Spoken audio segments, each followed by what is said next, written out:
beat him, he wanted to beat me. So other guys came along, and Scrabble became a part of us. It became a hobby. So when I got admission to study biochemistry in school, I studied and I graduated and I came back. He went to school too, he came back. And we were still playing Scrabble. There was nothing to do. So we were waiting for NYSC. So we went to NYSC, we came back again, we were still playing Scrabble. We were just neighbors. So one day we were playing. The good thing about it is, let me say this, one of the things that actually shifted my perception to life is when I was in school, in my third year, I came to do my IT. During that period, I attended the Daystar Leadership Academy. It was like it rewired my brain.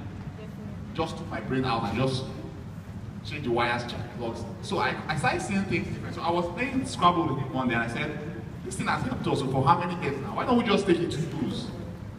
And he said, you know what? Actually, I want to make money. This is not going to make money for me. Let's do something else. But I said, no, this thing can make.